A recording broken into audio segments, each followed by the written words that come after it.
নানা যান, মামা যান, সবাই নিচে আয়েন, দেখেন কেডা এসে। কত বড় ফাউল, ওখানে দাঁড়িয়ে ও চিৎকার চেঁচামেচি করছে। কি ব্যাপারটা কি? তুই ষাঁড়ের মতো চিল্লাচ্ছিস কেন বাড়ির সামনে দাঁড়িয়ে? কি হলো, তুমি এখনো যাও নাই? তোমাকে না বললাম ভেতরে যাও। আমি বাইকটা পার্ক করে। আসসালামু আলাইকুম। আপনি নিশ্চয়ই মামা, আপনার ব্যাপারে অনেক কিছু বলেছেন। আর আপনি মামি। বাহ, বেশ মিষ্টি দেখতে তো আপনি। আর যদি ভুল না করি আপনি ছোট খালা আর খালু। তবে আপনাদের সবার মধ্যে আমার ফেভারিট কিন্তু আপনি। আপনাকে কিন্তু আমি নানু বলে ডাকবো না। ছেলেটা কে রে?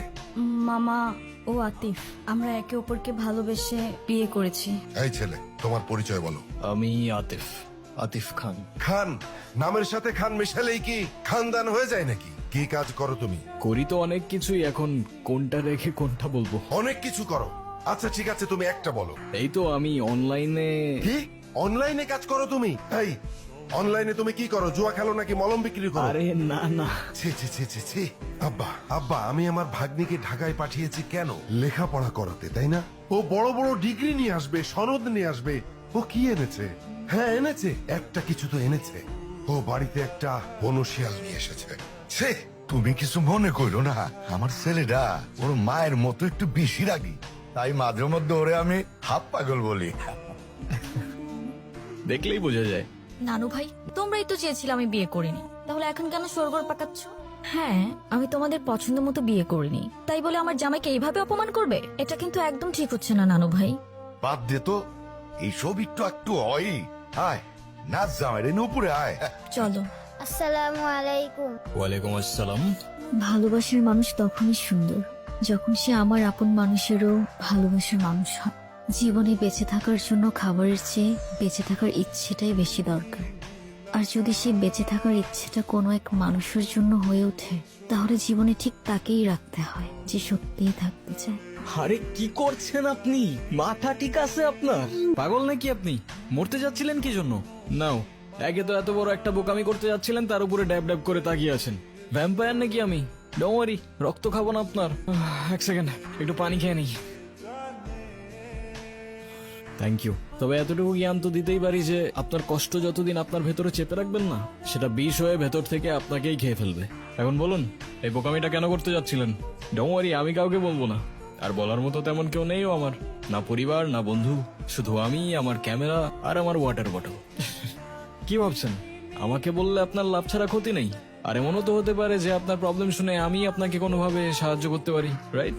আমি প্রেগনেন্ট, ভালোবেসেছিলাম, বিশ্বাস করেছিলাম, কিন্তু ভাবিনি সে ভালোবাসা এইভাবে শাস্তি হয়ে ফিরে আসবে।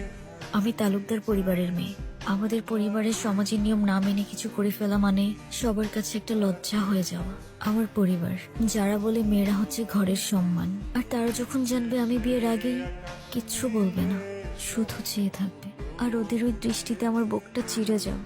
ওরা বলবে না তুই মরে যা, কিন্তু আমি বুঝে যাব আমার মরে যাওয়াই উচিত। ভেবেছিলাম এখান থেকে ঝাঁপ দিলে হয়তো সব ঝামেলা এখানেই থেমে যাবে। না প্রশ্ন, না অপমান, না দোষ, কোনো কিছুরই সম্মুখীন হতে হবে না। ভিতরের চিৎকারটা এখানেই থেমে যাবে। এখান থেকে ঝাঁপ দিলে আপনার চিৎকার থেমে যাবে সে ব্যাপারে তো কোনো সন্দেহ নাই, কিন্তু যার জন্য আপনি এখানে আসলেন সে তো দিব্যি ঘুরে বেড়াবে, রাইট? কোথায় সেই হারামজাদারা? কোথায় আপনার বয়ফ্রেন্ড? কোথায় সে? তাহলে তুমি যাচ্ছ? আমি এই সুযোগটা কোনোভাবে হাতছাড়া করতে চাচ্ছি না। চাই না প্রজেক্ট, এটা আমার ফিউচারের জন্য খুবই দরকার। আর আমাকে দরকার নেই তোমার? তুমি কি একটাবারও ভেবেছো তুমি চলে গেলে এরপর কি হবে? আচ্ছা, তুমি জানো যে আমি তোমার জন্য কি ভাবি না ভাবি, কিন্তু আমি যদি এখন বিয়ে ঠিয়ে করি তাহলে আমার সব গুলিয়ে যাবে। তার মানে আমি সব গুলিয়ে দিচ্ছি? তুমি কেন বুঝতে চাচ্ছ না? আমি যদি 6টা মাস সবকিছু ভালোভাবে হ্যান্ডেল করি তাহলে আমরা একটা স্টেবল লাইফ পাবো। আমরা? তুমি তোমার লাইফটা গুছাচ্ছ, সেখানে আমি কোথাও নেই। রাফিজ, আরে প্লিজ তুমি তোমার পরিবারকে নিয়ে একটাবার আমার মামার সাথে কথা বলো। তোমার এক্ষুনি বিয়ে করতে হবে না, তুমি যা করো চায়না থেকে এসেই করো। আমার মামা, নানু ভাই সবাই রীতিমতো পাগল হয়ে যাচ্ছে বিয়ের জন্য। আমাকে শুধু 7 দিন সময় দিয়েছে, আমি আর পারছি না রাফিজ। তুমি কেন বুঝতেছো না? সারাক্ষণ শুধু কান্নাকাটি করবা আর নিজেরটাই ভাববা। একটু আমারটা ভাবতে শিখো। ব্যাটারি। যদিও আমি এর বিপক্ষে, কিন্তু আপনি চাইলে তো। একজন মায়ের পক্ষে নিজের সন্তানকে মেরে ফেলা এতটা সহজ না। তার হৃদস্পন্দন, তার প্রাণ এখন আমার শরীরে। আমি কিভাবে থামিয়ে দিব সে প্রাণ? বুঝলাম। আর তাই তো সেই প্রাণের সাথে সাথে নিজের প্রাণটাও থামিয়ে দিচ্ছিলেন, রাইট? হ্যাঁ, চেয়েছিল, কারণ আমি নিজের পাপের